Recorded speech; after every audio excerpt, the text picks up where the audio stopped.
Olá e sejam muito bem-vindos a mais um episódio do IMGA Podcast.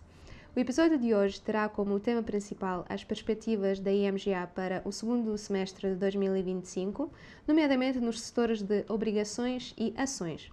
E para esta conversa convidei hoje a Ana-Luísa Aguiar e o António Dias, as caras já conhecidas dos nossos podcasts anteriores, para fazermos um breve balanço deste primeiro semestre de 2025 e abordarmos depois mais profundamente as nossas perspectivas até ao final do ano. Ana-Luísa, António, muito obrigado por terem vindo. Obrigado. António, eu começo por ti. E antes de nos entrarmos nas perspectivas da segunda parte do ano, gostava de fazer aqui o balanço à data de hoje e falar nomeadamente daquilo que me pareceu a ser a maior surpresa deste primeiro semestre, que é a outperformance da Europa face aos outros mercados acionistas globais. Ao teu ver, quais razões aqui estiveram na origem deste bom retorno e será que estamos a falar de uma procura pela Europa propriamente dita ou estamos a testemunhar aqui uma fuga de capitais de outras regiões? Bom, em primeiro lugar, muito bom dia e esta pergunta terá duas respostas. Há aqui fatores endógenos e exógenos. Começo por os exógenos. O Sr. Trump e a sua política comercial agressiva que veio virar o mundo de pantanas. O Sr. Trump, ao simultaneamente propor medidas comerciais protecionistas agressivas, ao mesmo tempo que estava a negociar um pacote orçamental que agrava a posição fiscal americana, disputou uma enorme fuga de capitais dos Estados Unidos. Muitos desses capitais vieram para a Europa. Mas também houve razões endógenas europeias para que essa performance corresse bem. Em primeiro lugar, a questão, os desequilíbrios macroeconómicos da Europa são muito menores do que nos Estados Unidos. A Europa tem uma balança de pagamentos razoavelmente equilibrada. Outro fator, ter em conta a estrutura do mercado europeu ser muito mais defensivo do que o americano, nomeadamente com um maior peso de setores financeiros, com múltiplos relativamente baixos. Outro fator que ajudou muito a Europa é a política monetária na Europa ter uma tendência claramente mais delineada do que nos Estados Unidos. A incerteza nos Estados Unidos ainda rende, enquanto na Europa não. E isso ajudou muito o setor da banca, que tem um grande peso nos mercados europeus. Esta, no meu entender, foram as principais razões. No entanto, algumas destes movimentos já se reverteram, mas não na totalidade. E isto, porventura, pode continuar na segunda metade do ano, mas irá assentar no que virá do Washington a nível política comercial. Certo. E achas que estas divergências poderão continuar ou vamos ainda esperar o abrandamento desta dinâmica? A principal será como é que será resolvido o imbróglio comercial lançado pela administração Trump. Se a base tarifária assentar num nível razoável, a situação será benéfica para a Europa. Se a situação se agravar, pode disputar outro fator que também indiretamente beneficiará a Europa, que serão medidas que terão de ser tomadas, que há muito tempo têm sido proteladas a nível de mercado interno, da competitividade, da união bancária, políticas fiscais conjuntas. Se a situação se agudizar, na segunda derivada pode ser um fator positivo para a Europa. Por isso, no meu ponto de vista, a situação tem pernas para andar para continuar esta divergência positiva da Europa em relação aos Estados Unidos este ano. Certo. Ana-Luísa, e agora do lado das obrigações, seja da parte da taxa de juro ou da parte do crédito, parece-me que as surpresas foram muito mais modestas.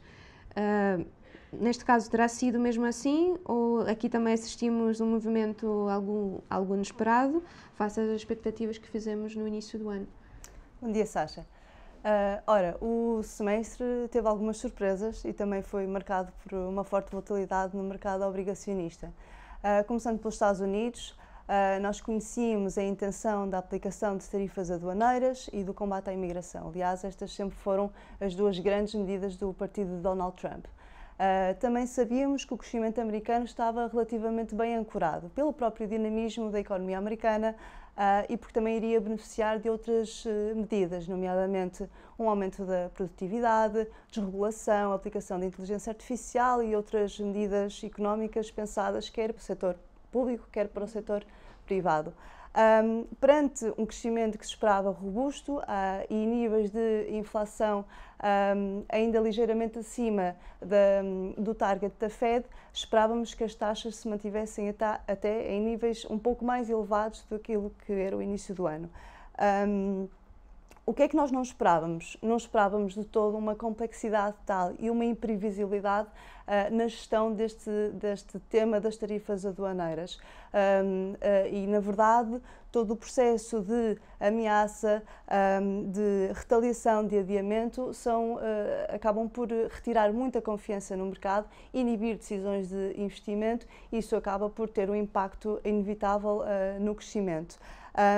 Portanto, por outro lado, dizer que os conflitos geopolíticos em que os Estados Unidos se viram envolvidos também acabaram por, de alguma forma, criar aqui momentos de grande incerteza. Posto isto, o crescimento americano acabou por ser um pouco mais fraco e a curva de rendimento dos Estados Unidos acabou por cair um pouco por todos os prazos, o que foi benéfico porque permitiu a valorização das obrigações. Do lado europeu, o plano orçamental alemão e o aumento dos gastos em defesa para 2% do PIB europeu anunciados em março foram completamente inesperados no mercado, tiveram um efeito muito significativo, já que permitiram a maior subida de yields a 10 anos dos últimos 30 anos, precisamente para refletir esta maior necessidade que os países terão de emitir mais dívida no longo prazo.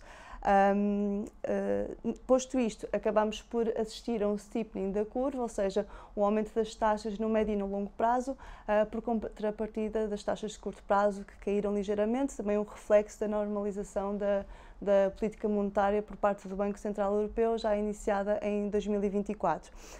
Portanto, aqui onde tínhamos até algumas preocupações com o crescimento, até tivemos uma surpresa mais positiva, mas não seja pelo potencial que estes planos podem vir a ter em termos de crescimento de longo prazo. Do ponto de vista do crédito, o crédito europeu teve uma performance positiva, tal como nós esperávamos. Certo. E agora, olhando para este balanço geral deste primeiro semestre, como é que tu vês as perspectivas até o final do ano e como é que, na tua opinião, os mercados vão evoluir face a estes resultados, seja da parte das taxas de juro de curto e de longo prazo? No curto prazo nós esperamos alguma estabilidade das taxas de juro. Por um lado, o Banco Central Europeu já alcançou o seu nível neutral. Por outro lado, achamos que a Fed vai ter aqui uma postura mais cautelosa e, inevitavelmente, mais dependente das leituras de inflação, onde não esperamos que hajam grandes surpresas negativas, mas também um reflexo de alguma fraqueza do mercado laboral, caso ela venha a acontecer. No longo prazo, o caminho das yields, das taxas de juros, vão estar sempre dependentes das perspectivas de crescimento económico. Portanto, se tivermos aqui a economia americana a abrandar, se o tom das negociações comerciais azedar ou se os investidores começarem a pricing a expectativa de uma recessão, inevitavelmente as taxas de longo prazo na economia americana vão cair. O nosso cenário central é de que vamos ter algum crescimento e inflação em torno dos 3%. Um crescimento modesto, melhor dizendo. Na Europa, o longo prazo estará sempre associado a esta necessidade de emissão de dívida, como disse, e algum dinamismo na frente económica, com países como Portugal e Itália darem cartas de execução orçamental. Portanto, nesse aspecto, do ponto de vista europeu, até estamos à espera que as taxas terminem o ano em níveis, se calhar, um pouco acima daquilo que foram os níveis de início do ano. Certo. Tu tinhas mencionado o plano de defesa, entretanto eu quero voltar a este assunto um bocado mais à frente, mas no entanto, António, gostava de voltar a olhar para a evolução dos mercados acionistas globais e no primeiro semestre nós vimos o cenário bastante positivo. No entanto, um típico investidor europeu, que eu saiba, não beneficiou muito desta valorização. Ao teu ver, quais foram as razões pelas quais os fundos globais de ações, denominados nomeadamente em dólares, registraram os retornos menos atrativos do que seria de esperar? A grande culpa foi da desvalorização do dólar americano, porque embora os mercados globais, inclusive o americano e os índices, principais índices cotados em dólar, valorizaram e tiveram uma performance positiva, recuperaram da queda abrupta de março e do início de abril. A desvalorização do dólar mitigou quase por completo essa valorização. Por isso é que esses ganhos traduzidos para euros deixam de existir. Esse é o grande fator. Certo. E para os próximos meses, quais são as tuas perspectivas para os principais blocos geográficos? Já que estamos a falar de... Primeiro, bate na mesma tecla, isto tudo dependerá da resolução do conflito tarifário lançado para a administração Trump. Se chegar a acordos minimamente razoáveis, e parece que tudo aponta nesse sentido paulatinamente, por esboços pequenos, há espaço para os mercados continuarem a recuperar. A grande incógnita aqui será o mercado de dívida soberana americana. O recente pacote aprovado pelo Congresso, o Big Beautiful Bill, aumenta de uma forma bastante acentuada o déficit orçamental americano. Por quanto mais tempo o mercado de dívida soberana está disposto a financiar um déficit orçamental daquela magnitude? Essa é uma questão. Se uma recessão, neste momento não se vislumbra, mas por qualquer razão pode ser disputada, então a situação pode azedar. Não é o cenário que nós temos em cima da mesa. Acho que há aqui fatores em todas as geografias para que a economia continue a crescer, tanto nos Estados Unidos como na Europa. Mas há aqui vários fatores que podem disputar uma correção. Inclusive as questões geopolíticas não está nada resolvido. Está tudo, como se diz, em águas de bacalhau. A questão na Ucrânia não tem fim à vista, o Médio Oriente está numa paz, direi eu, podre. Por isso, qualquer coisa nestes vários tabuleiros pode disputar aqui uma crise nos mercados. Certo. Ana, e precisamente por estarmos a falar agora destes desequilíbrios geopolíticos e tal como tu já tinhas mencionado, existe um plano de investimento na defesa que é transversal para toda a Europa, inclusive que também faz parte do tal plano maior alemão de investimento na melhoria das infraestruturas, e tendo em conta tanto este plano como também aquilo que está a acontecer politicamente, o que tu achas que serão os efeitos práticos, neste caso precisamente destes planos de investimento, como é que podem afetar os mercados? Então, eu acho que este plano, na verdade, é uma mudança estrutural muito importante para aquilo que é o desenho da economia europeia. A verdade é que nós chegamos a um ponto em que precisávamos de nos reinventar. Porquê? Porque perdemos competitividade relativa face a outros blocos económicos nas últimas décadas. Na verdade, a postura de Donald Trump, de alguma forma, serviu aqui como um wake-up call, uma chamada de atenção para a necessidade de nos reinventarmos enquanto bloco económico.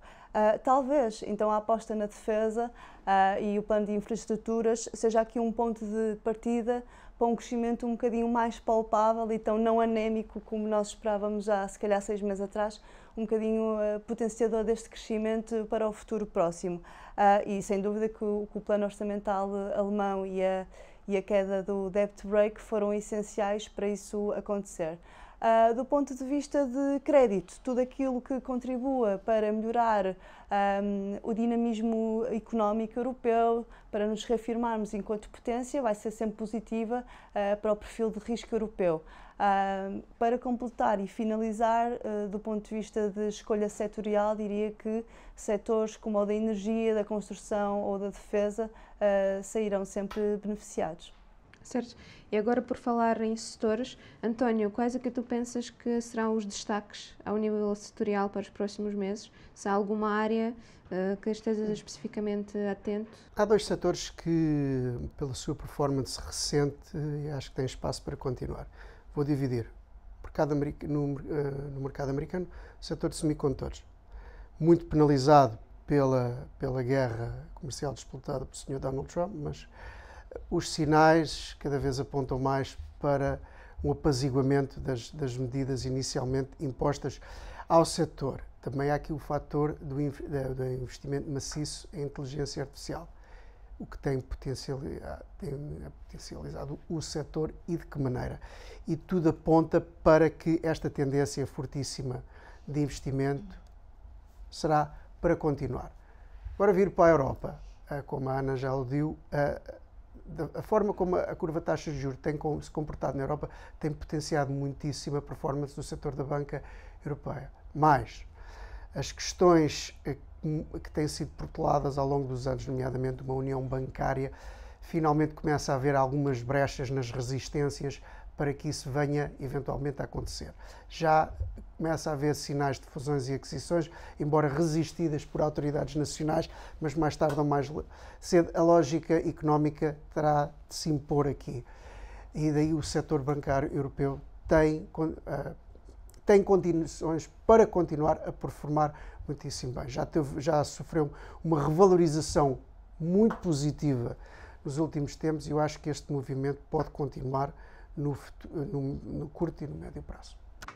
Certo, Ana, e também no seguimento do que o António acabou de dizer sobre os setores e os temas de destaque, e também tu já tinhas mencionado, como é que tu vês este cenário afetar o crédito? Se há mais alguma... se é que há um espaço para os spreads de crédito continuarem a estreitar? Sim, nós acreditamos que sim. Obviamente, setores que sejam mais sensíveis ao impacto das tarifas ou que, por outro lado, estejam mais expostos ao ciclo económico, poderão ter aqui alguns desafios ao longo do ano e, nesse sentido, o trabalho de seleção é fundamental. No entanto, e de uma forma geral, achamos que há espaço para os spreads estreitarem e isto resulta, por um lado, do facto de ainda termos balanços robustos, quer ao nível das empresas financeiras, quer ao nível das empresas não financeiras, mas também por sabermos que existe muito dinheiro na mão dos investidores para aplicar. Posso também acrescentar que nos últimos meses temos visto alguma rotação no mercado de capitais de recursos que estavam investidos em fundos do mercado monetário que viram as taxas de muito curto prazo a serem muitíssimo bem remuneradas e esses recursos estão agora a convergir para estratégias com maior risco de duração, com maior risco de crédito, ou seja, para fundos de obrigações diversificados como aqueles que nós gerimos aqui. Por outro lado, também temos assistido a algumas alterações regulamentares, se é que lhe posso chamar assim, que têm permitido que clientes institucionais como fundos de pensões ou seguradoras não invistam somente ou maioritariamente em dívida governamental de longo prazo e invistam noutras classes de ativos, ou seja, que alterem aqui um bocadinho o mix de investimento e invistam noutros ativos como, por exemplo, ações e também obrigações de empresas financeiras ou não financeiras.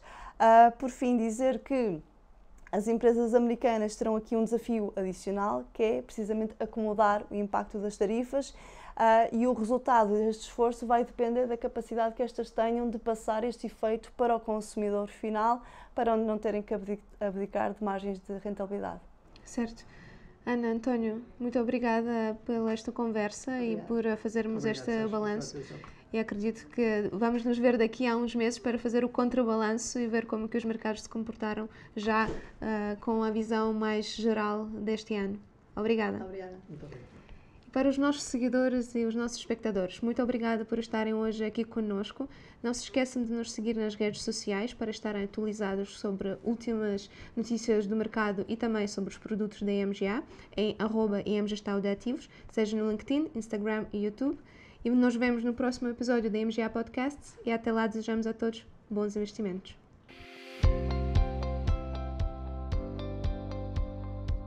O conteúdo apresentado é meramente informativo e pode ser alterado sem aviso prévio. Rendibilidades passadas não garantem rendibilidades futuras. O investimento em fundos pode implicar perda de capital, exceto em fundos de capital garantido. Consulte os documentos legais disponíveis em imga.pt, cmvm.pt ou nos sites dos bancos distribuidores antes de investir. Mais informações em imga.pt ou @imgestãodeativos.